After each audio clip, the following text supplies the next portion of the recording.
research document, which is Donum Vitae, 1987. So all of that is for Catholics, not moral. I have no idea, however, how many Catholic couples utilize reproductive medicine clinics. I think there are probably quite a few. And in addition, it would seem, in a peculiar way, to be appropriate, since there's a strong emphasis upon the obligation of Catholic married couples to reproduce. Why not use those techniques?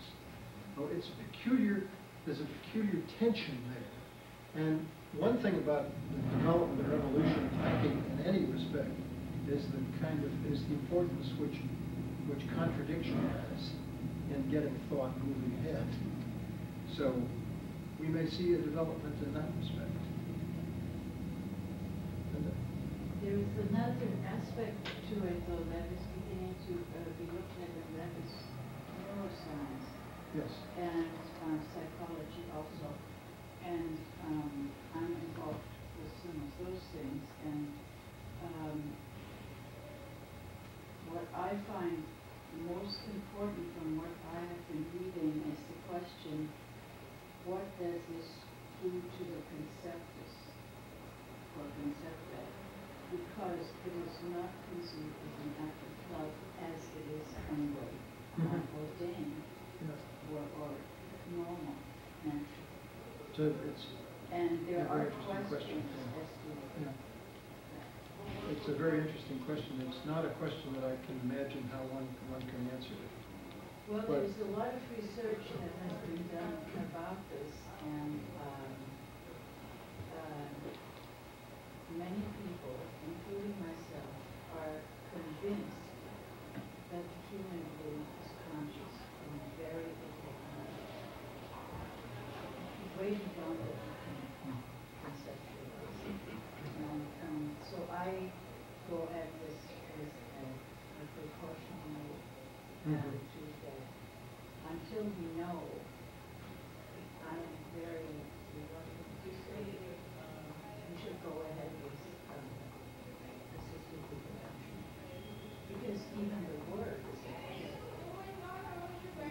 it's reproduction. It's been, there's no question that thoughtful people have taken that from you from the very beginning. It hasn't stopped its development. It's certainly a profitable business in medicine. Yes? Yeah, I think you've given a lovely talk. And I was wondering, how faithful do you think, I mean, how plausible were these thinkers in reaching back to Aquinas and saying to other people who had a kind of authoritative position in moral theology and grounding the development in those things, like you gave the example of Aquinas talking about how there are different levels of even one's own existence to be faithful to. You might jeopardize the physiological, but you're faithful to something social. Do you think that the development is plausibly grounded in the historical resources yourself? I mean, do you think that they actually did capture something that was present in the older texts and didn't even think about transplantation because it wasn't a possibility? Yeah. Or do you think the action is it more kind of finding stuff you need to? What are your thoughts about that? I don't know if the question does that make sense. Well, the question does make sense. Yeah. It's that's a very general methodological problem, I think, in theology, whether you're talking moral theology or dogmatic theology.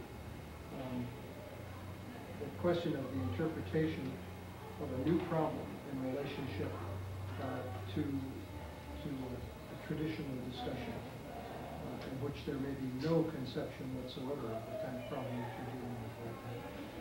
And a good theologian, I think, again, I'm hesitant to talk about theologians as such because I don't have that authority. But a good theologian, I think, should look, I think it's essential to theology that it look to the past. There has to be a continuity within a religious tradition of the church. But in doing so, it's essential that the thoughtful theologian very carefully analyze the text so that they don't either make it a kind of a concrete stone wall which you bow down in front of, if I can make some metaphors, but that it becomes a vital way of moving your thinking ahead and keeping connection with the past. I think that, well, I used to have a favorite theologian whose name was Bernard Lonergan, who has a book on theological method that consistently calls for that kind of looking backwards and forwards to relate past to future. I don't think that religion means anything unless it's part of the past. And yet it moves always constantly into the future. That's why I'm not a theologian anymore. I think it's too hard to do that. Yes? I appreciate your comment about the theology looking in the past. And I'd just like to say that in vitro fertilization is about at least a quarter of a century old now. And there are enough people walking around who are in contact with that kind of that we can ask of them, look at longitudinal studies and ask them, what is the quality of their life? How would you raise?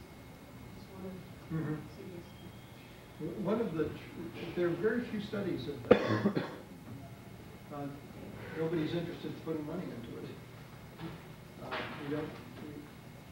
One of the interesting things about in vitro fertilization is that from the very beginning, the federal government decided it was not going to go anywhere near it with research. And so a great deal of work has been done generally that has never been studied appropriately in terms of follow-up. Time to quit? Okay, thank you.